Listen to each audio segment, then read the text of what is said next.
Vous regardez Love First sur Dunk First. J'ai la chance, l'honneur, le bonheur, mais je suis en tout cas très content d'être avec Violette. Salut. Salut, comment vas-tu? Ça va, merci. Je suis très content d'être avec toi et d'échanger avec toi, surtout sur ce sujet-là en particulier, parce que c'est des sujets qui nous passionnent, je pense, toi et moi. C'est la mode, c'est le style, c'est tout ce qui a rapport avec le textile. Et qui pourrait être la meilleure personne pour parler de ça que toi, qui a la main dans le cambouis, qui pratique réellement, qui fait pas qu'en parler, qui crée vraiment. Et donc c'est pour ça que je suis très content de t'avoir. Pour ceux qui te connaissent pas, je te laisse te présenter. Bah, c'est trop d'éloges là, tu m'as trop encensé. Écoute, c'est quelqu'un doit dire la vérité ici. Ok, ben pour me présenter rapidement parce que en vrai ce serait très long. Ben je m'appelle Violette, j'ai 49 ans, je vais avoir 50 ans cette année. Je suis mariée, j'ai 2 enfants, 2 grands enfants. Ouais. Et ben j'aime la mode pour faire un truc un peu global. Si tu as une question spéciale. La première question que j'ai envie de te poser, tu vois, là, il fait beau. Ouais. Ça commence en tout cas à Paris et on est à la place des Vosges. Qu'est-ce que cet endroit t'évoque? Il n'y a pas plus parisien que la place des Vosges, je crois. Non. Pourquoi? Ben, le parc, tu vois les immeubles qui sont autour là, genre un peu, je sais pas si c'est des immeubles haussmanniens ou pas, mais en tout cas la vibe elle est très parisienne. Ouais. C'est haussmannien. Franchement, c'est assez cliché dans la place des Vosges. Genre là, je vois 2 personnes qui se promènent. Tu sais, genre. Après, c'est. Le romantisme parisien. Ouais, voilà. Tu sais, ça fait penser un peu à Emily in Paris, genre. Ouais. Un peu, tu vois. Ouais.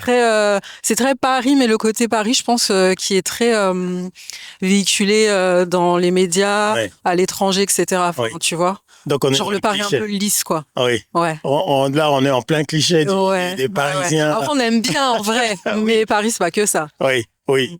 Mais moi, personnellement, j'aime ce Paris. J'aime la place des Vosges. Je trouve que c'est vrai que c'est, comme tu l'as dit, c'est Paris, quoi. C'est quand on dit Paris, pour sortir un peu de la Tour Eiffel, des vendeurs à la sauvette, tu vois. La place des Vosges. Là, on est vraiment. Ouais. En plus, on est au cœur de Paris. En plus. Ouais. Bon. Ma première question, en vrai de vrai, c'est qu'est-ce que tu voulais faire quand tu étais enfant? Je voulais être infirmière parce que mon père était infirmier, donc tu vois, pas du tout original. Juste, je voulais faire comme mon père. Je trouvais ça tellement stylé. Ouais. Mais bon, j'ai vite pris conscience que c'était pas pour moi. Genre, les ouvertures. Voilà. Puis je suis assez douillette, donc un peu chochotte, donc en fait, non, pas trop pour moi. Après, j'ai voulu être avocate. Ok. Ouais, ça me parlait bien. Journaliste aussi. Génial. Ouais, mais comme tu vois, je n'ai accompli aucun de ces rêves. Très bien, ok. Et après, je voulais travailler dans la mode, mais genre, j'avais pas trop de... Enfin, genre, je m'étais dit, enfin, je sais pas, genre, mon imaginaire pensait que potentiellement, je pouvais travailler dans la mode. Et ça, par contre, c'était quelque chose qui était un peu plus concret, parce que, tu vois, je collectionnais les magazines. Et mes parents aimaient bien la mode aussi, tu vois, donc ils m'avaient initié un peu à ça. Mais malheureusement, mes parents rêvaient d'un avenir un peu plus sécure pour moi. Stable. Voilà. Donc la mode, c'était pas une option. Ouais. Et en tout cas, je pense que la mode, ça a toujours quand même été quelque chose qui me parlait, même tu vois, dès ma jeunesse. Ouais. Et à quel moment tu t'es dit bon, là je vais pratiquer la mode, parce que il y a le gap entre tu collectionnes les magazines, ça t'intéresse, et vraiment de coudre, couper les vêtements, le tissu. Bah, écoute, le gap, il a été très long. Je crois que ça a été un gap de... j'ai eu ma fille quand j'avais 27 ans.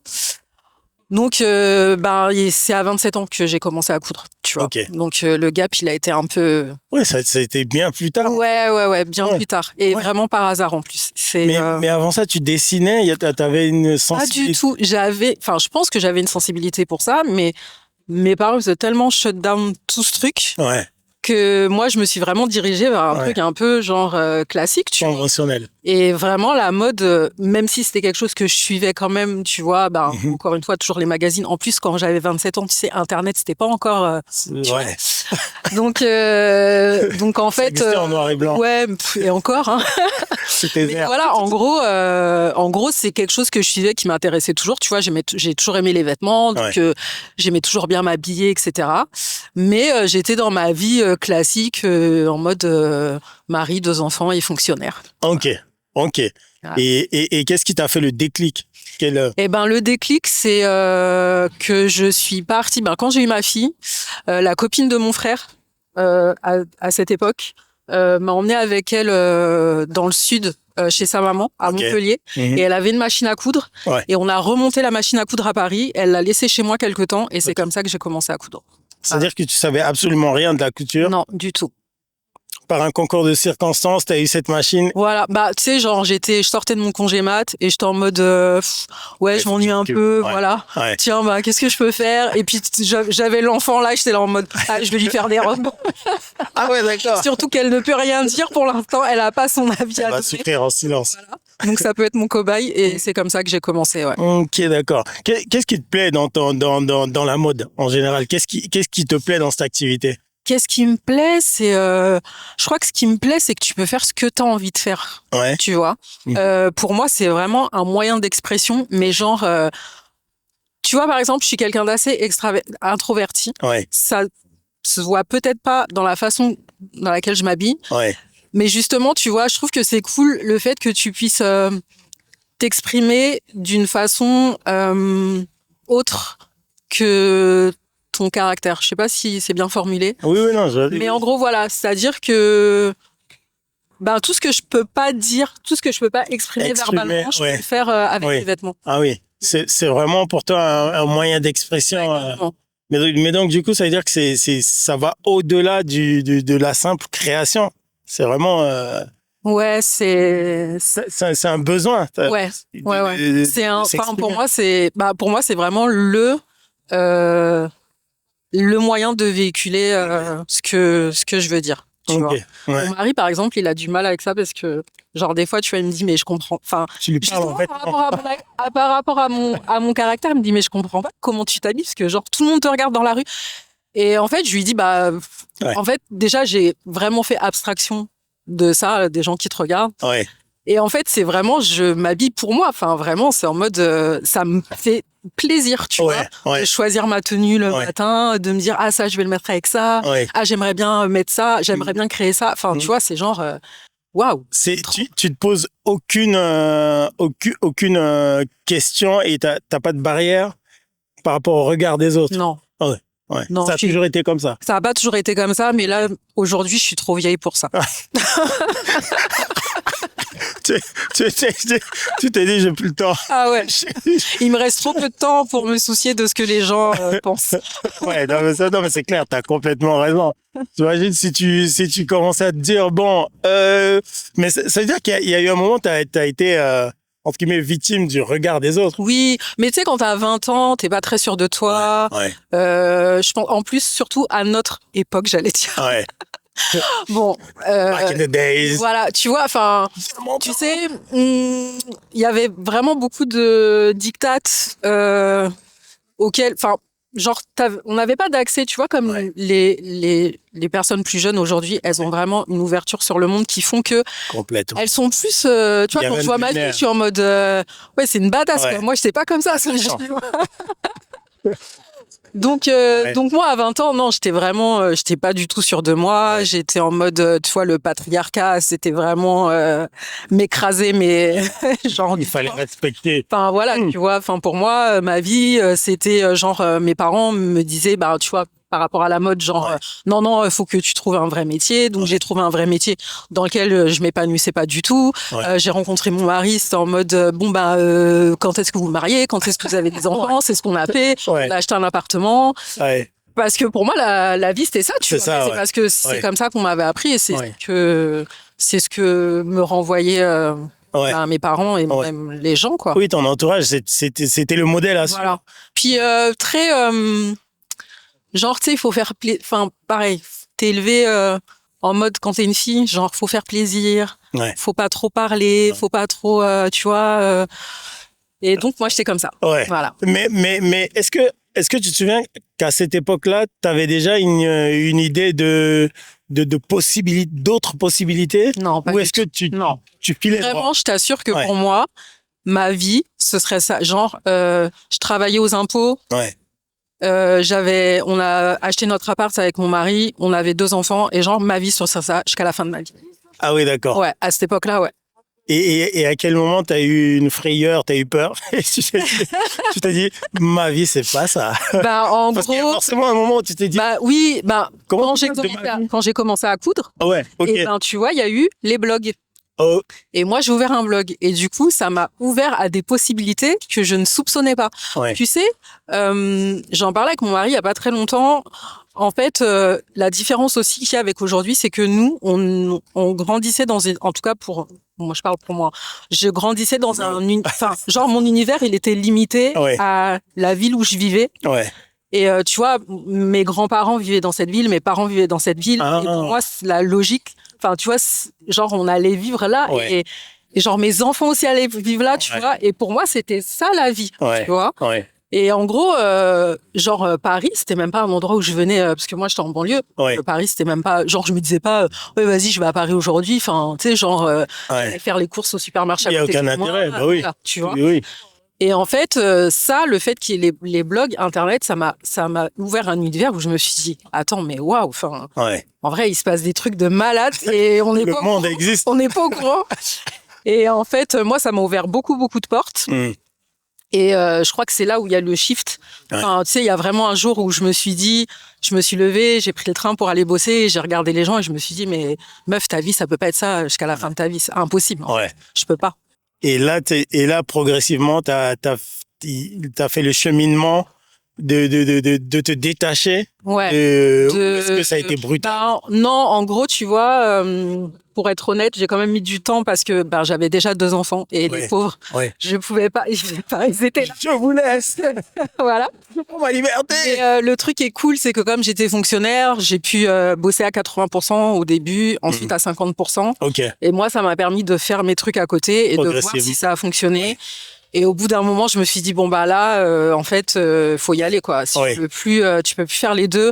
Et en plus vraiment, c'était malgré le fait que je travaillais que 2 jours et demi par semaine, hein, mais j'ai tout fait. Enfin vraiment, mes collègues, je partageais rien avec eux. Enfin, tu vois, j'avais aucun plaisir à me lever le matin pour aller travailler.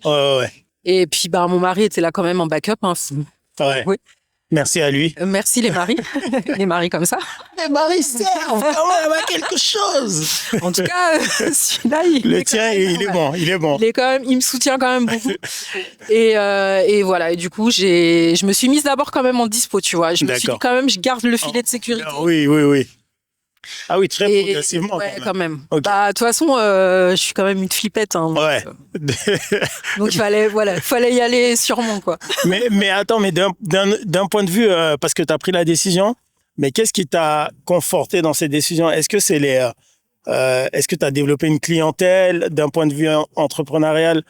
Est-ce que tu as senti que les gens avaient un intérêt pour ce que tu créais? Oui, tu sais, du coup, en parallèle, je faisais des robes de mariée. Et pareil, spécialement. Je faisais. En fait, au départ, je faisais du prêt-à-porter. Mais la prod, ça me saoulait. Et comme je suis un peu contrôle fric, je ne voulais pas déléguer. Donc, ça me saoulait. Et après, j'ai commencé à faire des robes de mariée. Et ça, vraiment, je me suis éclatée là-dedans. Enfin, vraiment, c'était trop chouette. Et d'avoir de plus en plus de clientes, c'est ça qui a fait que, du coup, ça t'a rassuré. Je me suis dit, franchement, je peux arrêter de travailler dans ce taf dans lequel je m'épanouis pas du tout et faire ce que j'aime. Et du coup, tu as voulu faire la transition de ce taf à être indépendante, mais tu t'es pas posé la question de peut-être travailler dans la mode pour une marque, pour un nom? Non, je t'avoue, tu vois, pas du tout. Je me suis vraiment focus sur indépendante. L'indépendance. Alors que à la base, tu vois, c'est pas du. Enfin, franchement, tu m'aurais dit ça genre 20 ans en arrière, je t'aurais dit mais jamais de la vie je ferais ça. Et pourtant. Tu t'es retrouvé. Et là, tu devrais travailler si tu venais à être sollicité par une marque, un nom, etc. Donc, ne pas être complètement indépendante, tu devrais travailler pour un an pour une marque? Ça dépend quelle marque. Ah. Ouais. D'accord. Potentiellement, je pense que oui. Ouais. Mais après, je t'avoue que d'avoir été indépendante, enfin, franchement, tu vois, par exemple, après le confinement, parce que c'était très dur là, j'ai réfléchi, une journée à me dire, vas-y, je retourne à mon ancien taf et en fait, je me suis dit, mais je peux plus avoir quelqu'un au-dessus de moi qui me dit, fais ci, fais ça. Ah oui, c'est vraiment ça je suis un peu. T'as un blocage. Ouais. L'indépendance, c'est quand même. Tu vois, c'est dur parfois. Ouais. Mais t'as quand même, tu vois, être là avec toi aujourd'hui à cette heure-là, dans cet endroit-là, c'est quand même un privilège. Avec ce soleil. Voilà. Je peux pas. Il y a que l'indépendance qui permet ça. Je peux plus. Je peux plus revenir en arrière. Ouais. Mais après, ça dépend. Franchement, s'il y a des belles marques que j'adore et je me dis oui, si c'est une mission, pourquoi pas, tu vois. Mais après, pas recommencer à être ça, tu vois, en free même, tu vois. Être salarié à nouveau, tout ça, je suis pas sûre. T'es pas convaincu. Je crois que je suis trop vieille. Il y a combien de marques qui pourraient t'intéresser là? Est-ce que tu as une liste de marques, des noms? On sait pas, peut-être qu'ils tombent dessus, ils vont dire, mais c'est qui veut travailler pour nous? Si le staff de Simone Rocha regarde cette vidéo, ils peuvent m'appeler. Appeler, j'ai droit à 10%. Je pense que je peux faire des concessions pour cette marque. Ah oui, non, Simone Rocha, il y a Cécilie Bansen aussi, qui est une très jolie marque que j'adore. Okay. Et en vrai, bosser pour eux, ça pourrait être cool. Mais encore une fois, je te dis, ce serait vraiment en mode, mode en free et puis pas pour toujours, quoi. Tu vois. Oui, pas. En plus, je pense que moi, je suis quelqu'un qui aime pas la routine. Donc, faire tout le temps la même chose aussi, c'est fatigant. Ça te fatigue vite. Ouais, ça me fatigue vite. Et qu'est-ce qui te plaît chez ces marques-là que tu as citées? Qu'est-ce que... Franchement, j'adore leur univers. C'est quelque chose ces deux marques, ça me ressemble, complètement. C'est tout ce qu'elles produisent, je pourrais le porter. J'aime trop la DA, j'aime trop la vibe. Ça me parle trop, quoi. Ces deux marques, elles me parlent trop. Donc il y a que deux marques que tu as citées. Hein. Oui, mais les autres, non. J'aime beaucoup d'autres marques, mais non. Mais non. Ou peut-être Margiela quand même. Margiela, c'est Margiela, ça pourrait être. Oui. Ouais. Ah oui. Ouais. Moi aussi, Margiela, si vous avez besoin d'un manutentionnaire. Voilà. Hein, franchement, même, je suis prête à mettre les chaussures dans les cartons. À laver les vitres. C'est tout. Je parlerai pas. Mais ouais, laver les vitres chez Margiela, c'est cool. Ouais. Ça doit être stylé. Ouais. Tu imagines, je suis laveur de vitres chez Margiela. Déjà, ça sonne bien. Voilà, tu sais. C'est pas le laveur de vitres lambda, le mec qui sont. Là, t'as une spécialité, c'est quoi. Un autre level. Putain, c'est génial. Mais du coup, dans l'indépendance, c'est quoi les challenges que tu rencontres au quotidien? Parce que. C'est d'être seul. Ouais. Au quotidien, ça c'est très dur en réalité. Alors que d'ailleurs, je suis quelqu'un qui aime beaucoup être seul. Donc c'est pas quelque chose qui me dérange tous les jours, mais parfois c'est quand même assez pesant parce que t'as du mal à prendre du recul sur ce que tu fais et ton entourage comprend pas forcément tes problématiques. Donc c'est pas évident de pouvoir échanger. La solitude c'est assez compliqué. Et puis, alors moi, je suis très créative, mais alors tout ce qui est se vendre, contacter les gens, tout ça, c'est vraiment pas mon truc. Donc ça c'est compliqué. Le gros mot, la prospection. Ouais, ça c'est dur. Mais comment tu fais alors, ayant cette barrière? Je me force. Ouais. Ok, d'accord. Je me force. Tu te fais violence. Je me fais violence. Ouais. Il y a pas d'autre choix. Mais tu procèdes comment? Tu communiques sur tes réseaux, ton site? Ouais, je communique sur mes réseaux. J'essaye d'échanger, de faire des rencontres avec des gens qui sont dans le même créneau que moi pour justement être moins seul déjà. D'accord. Et pouvoir, franchement, ça débloque beaucoup de trucs. Tu sais, quand t'échanges avec des gens qui ont les mêmes problématiques du coup. Parce que elle voit le truc d'un autre angle et ça aide beaucoup à débloquer les choses. J'essaye de prendre des stagiaires aussi maintenant. Ah oui.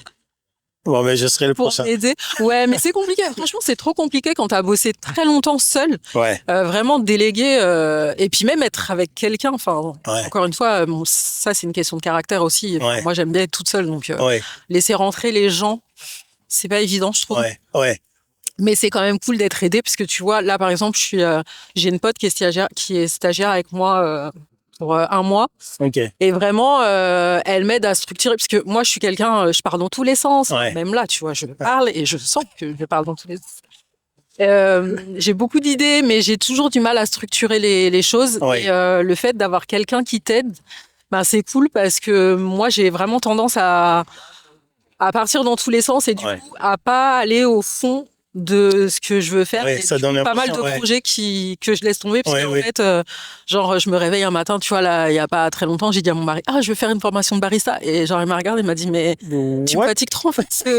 Genre, tu peux pas choisir un truc et le faire. Et en fait, c'est très compliqué. Enfin, Ouais. surtout maintenant où je me dis, vas-y, j'ai trop envie d'essayer plein de trucs. Ouais. Ouais. Parce que, bah, après, ce sera trop tard, tu vois. On a beau dire ce qu'on veut, on arrive à un moment, c'est vrai que moi, je m'en rends compte, hein.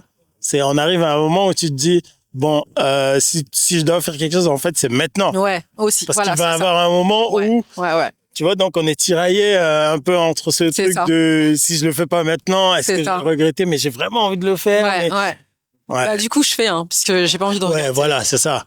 Voilà. Et puis, je pense que surtout si tu as passé beaucoup de temps à ne pas faire, à te brider, Ouais, ou ouais. à rester dans ce modèle de je fais une chose. Je crois que Ouais, tu as je crois que commencé à ça goûter aussi. aux possibilités. Ouais. C'est- Puis tu sais, Instagram, ça romantise grave la vie, tu vois. Donc t'es en mode, barista, ça a l'air cool, vas-y, je vais le faire. Ouais. Mais en fait, Alors qu'en fait, c'est pas ça. en fait, tu galères vraiment, t'as les gens qui te hurlent dessus.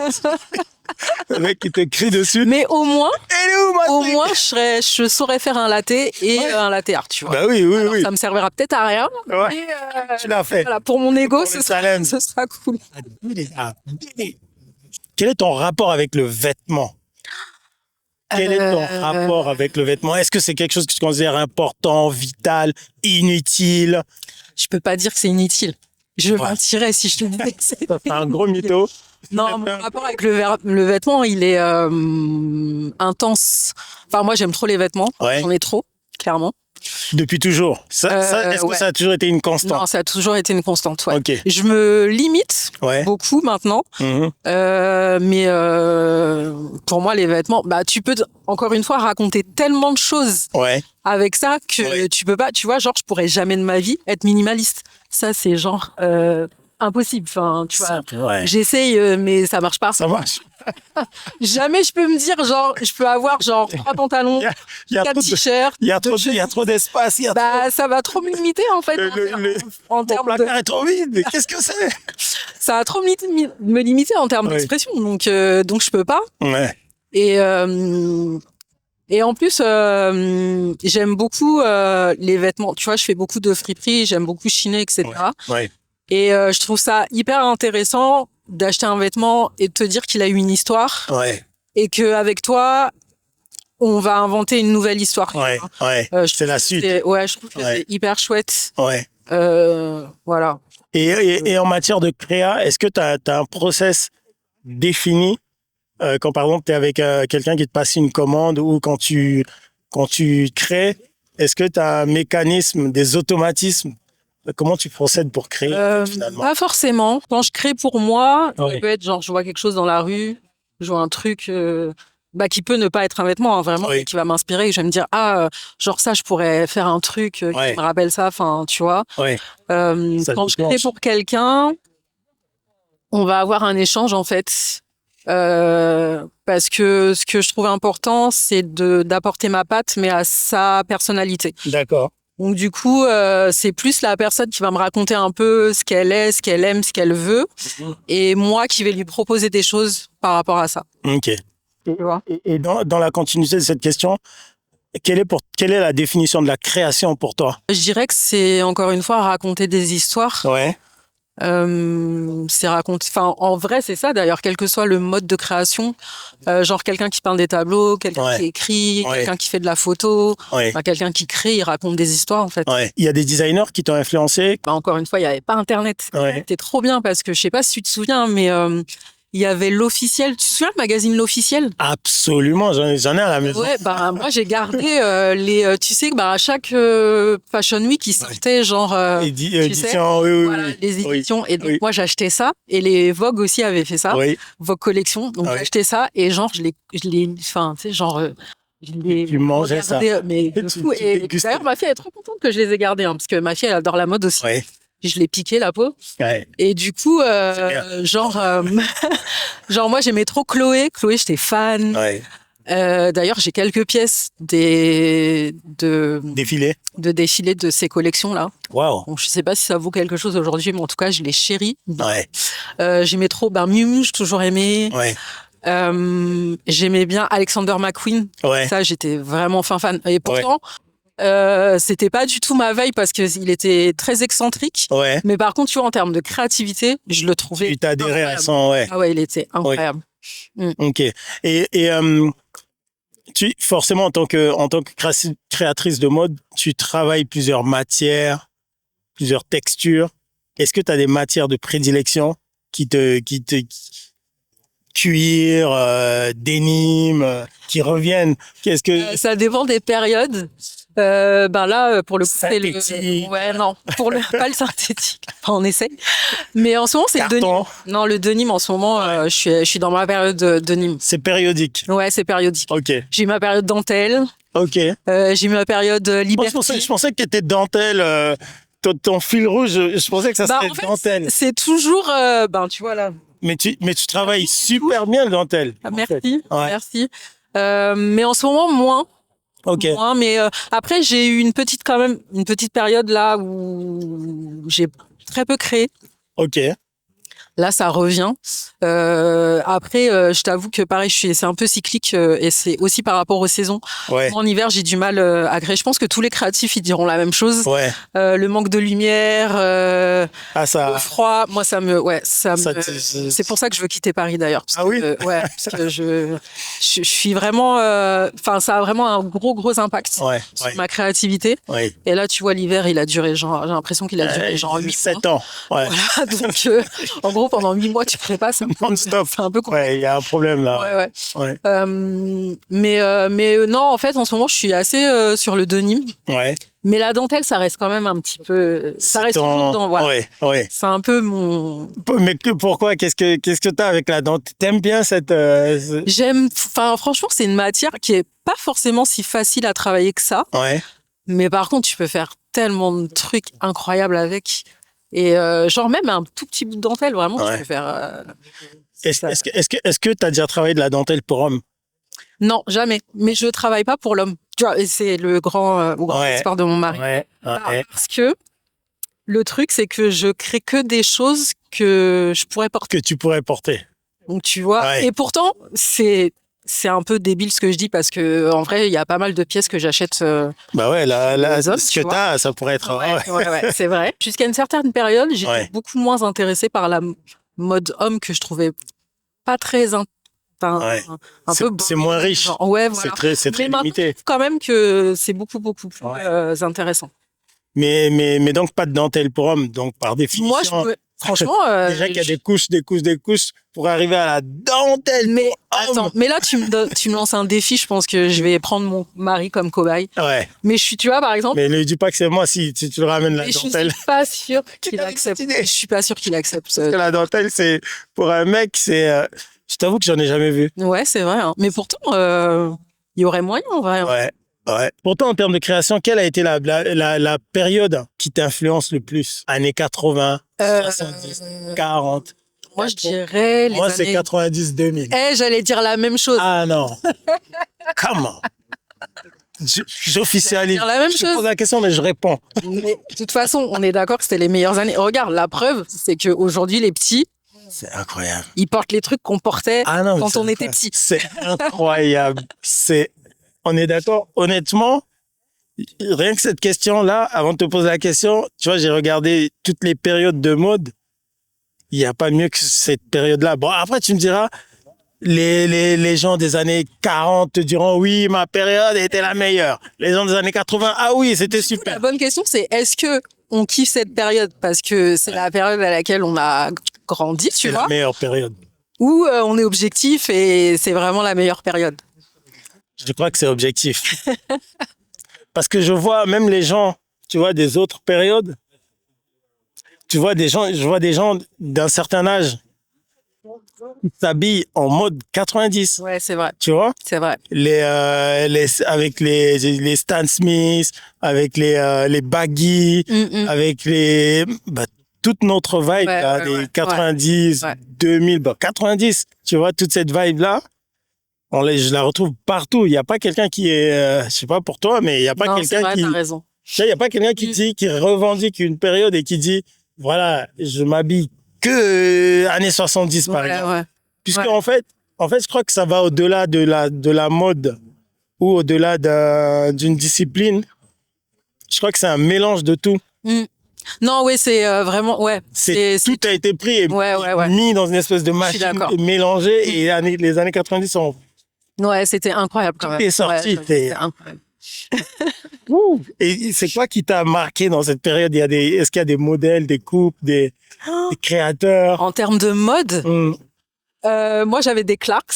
Ouais. Tu te souviens, les Wallabies. Donc ça, genre, moi je remets les miennes. Du coup, je suis tellement contente de pas les avoir jetés. Les vrais d'avant. Les vrais d'avant, des années 90. Exactement. J'avais les marrons j'avais marron noir et 2 modèles de noir. Un en daim, un en cuir et un marron. Ouais. Moi, j'avais les marrons clairs, là, j'arrive pas à les retrouver. Je sais pas où je les ai mises. Mais je sais que je les ai gardés. Ouais. Et j'avais les noirs en cuir aussi. Ouais. Un peu montantes, là. Non, franchement, les Wallabies. Incroyable. Classique. Et t'as vu comment ça c'est revenu. Ouais. Mais tout, de toute façon, tu vois, genre là, les Puma Mostro, là, avec les scratchs. Mais j'avais une paire. Ouais. Je l'ai pas gardé. Quelle défaite. C'est défaite. Défaite. Ouais. Il y avait quoi d'autre? De toute façon, en vrai, tout ce qu'ils portent aujourd'hui, genre les Adidas à bande. Oui. J'ai pas gardé.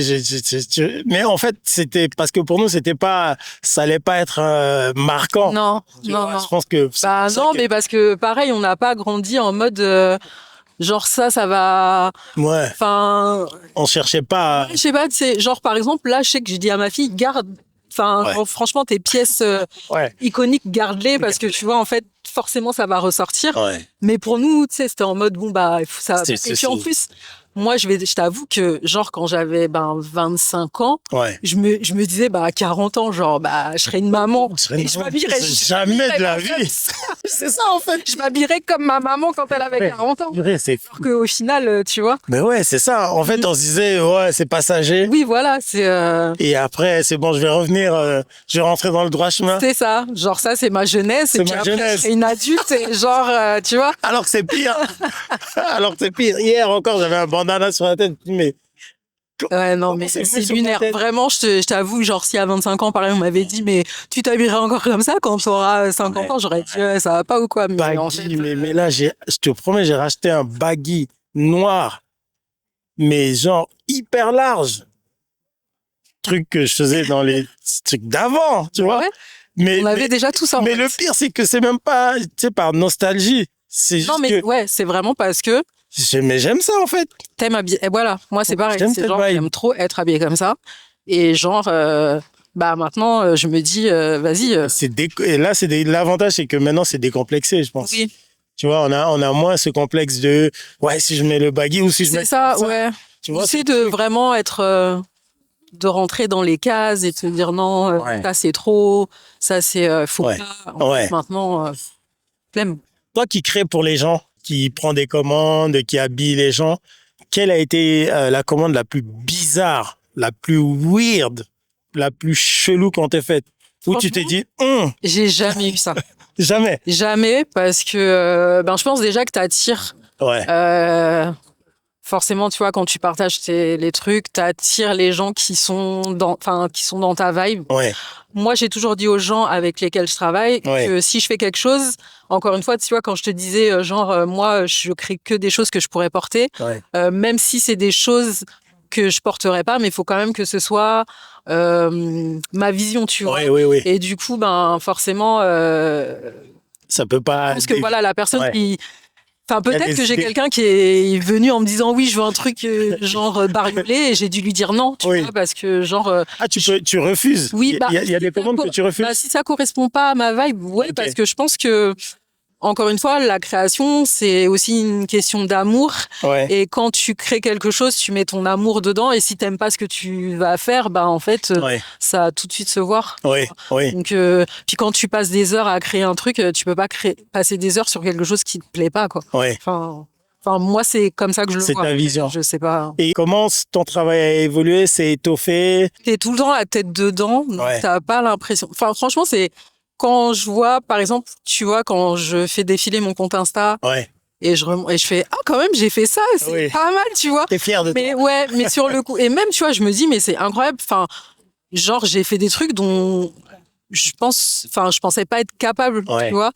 Mais quand t'es dedans, tu te dis pas. Puis pareil, tu sais, enfin genre t'as le syndrome de l'imposteur. Parce que moi j'ai pas fait d'école de mode, tout ça, donc le syndrome de l'imposteur. En mode en vrai c'est pas si ouf, alors qu'en fait t'as quand même fait un truc de ouf. Mais toi t'es en mode mais toi t'es en mode j'ai réussi à faire ça va, tu vois.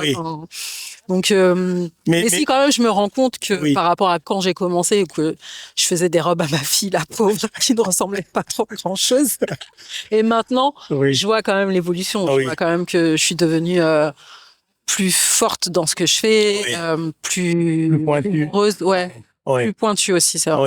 Oui. Et pour toi, le fait justement de ne pas avoir été à l'école de mode, est-ce que c'est quelque chose auquel qui a une incidence quelconque sur toi, ou tu te dis bon? Bah aujourd'hui non, tu vois. Et puis voilà. Enfin, surtout quand je vois maintenant, quand je vois les petits là sur TikTok, tout ça, ils ont jamais fait aucune question. Franchement, c'est un truc de malade. Tu me sors des trucs, t'es en mode waouh. Enfin, franchement, je suis là. Mais les gars, en fait, c'est une dinguerie, quoi. Enfin, voilà. Donc non, avant, je pense, avant que ça se démocratise, potentiellement, j'étais en mode, non, moi, j'ai jamais fait d'école de mode, jamais pris de cours de couture, mais maintenant, non, j'ai plus du tout.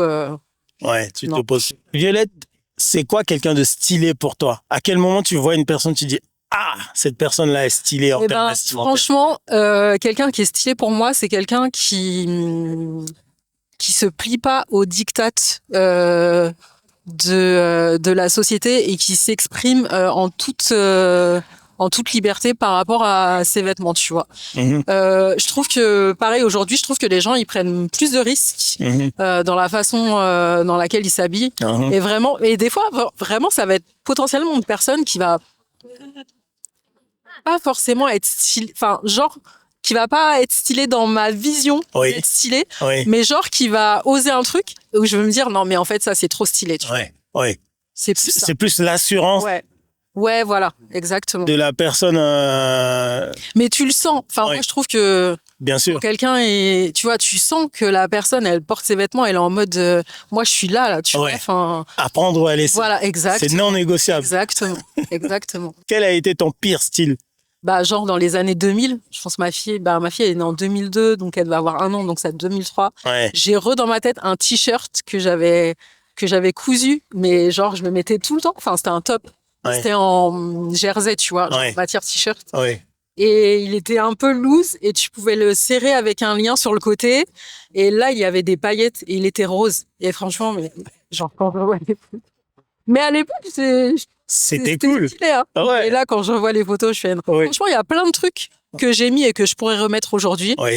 Ça, non. Je viens te voir, j'ai dit voilà, Violette, je trouve que j'ai absolument pas de style. J'ai pas de style. Qu'est-ce que tu me conseilles? Déjà, je vais avoir une discussion avec toi pour savoir ce que t'aimes et ce que t'aimes pas. Ensuite, je vais essayer de te proposer des trucs, mais je pense que, encore une fois, c'est vraiment une question de personnalité. Et tu vois, par exemple, quelqu'un qui va venir me voir, je pourrais pas lui dire, genre, vas-y, mets cette tenue. Habille-toi comme moi. Je pense que ce serait plus. Je pense pas que genre tu pourrais venir me voir en me disant je suis pas stylée. Je pense qu'il faudrait juste genre que tu me demandes de t'upgrader un peu, tu vois. Genre, je crois qu'il faut respecter faudrait respecter ton style. Oui. Et peut-être, genre, trouver le petit truc. À partir du look, du style de la personne. Exactement. D'accord. Ouais. Qu'est-ce qui t'inspire dans la vie d'une manière générale? La lumière, ça m'inspire beaucoup. Ok. Je suis amoureuse de Marseille à cause de ça d'ailleurs, parce que je trouve que la lumière à Marseille, elle est incroyable. C'est vraiment la plus belle lumière que j'ai vue jusqu'à aujourd'hui. Ah oui? Ouais. Ok. Qu'est-ce qu'elle a de particulier? C'est une lumière plus chaude? Je sais pas, mais à Marseille, je sais pas comment te la décrire. Ouais. Mais c'est pas la lumière que t'as à Paris. C'est pas celle-là, là? Non. Je suis arrivée, on est sorti de la gare et vraiment j'étais amoureuse. Mais en 3 secondes. Donc Marseille, c'est ta ville coup de cœur. Marseille, c'est ma ville. Franchement, si je pouvais, je vivrais à Marseille. Ouais. La nature, ça m'inspire. Mes enfants m'inspirent. Ouais. Quelle est ta citation préférée? Qu'il faut jamais se limiter. Qu'il faut combattre ses pensées limitantes. Ouais. Ok. Ouais. Faut pas se limiter. Okay. Faut genre, tout ce que tu veux faire, tu peux le faire. Ouais. Faut travailler pour ça. Ouais. Mais en tout cas, il y a rien d'impossible.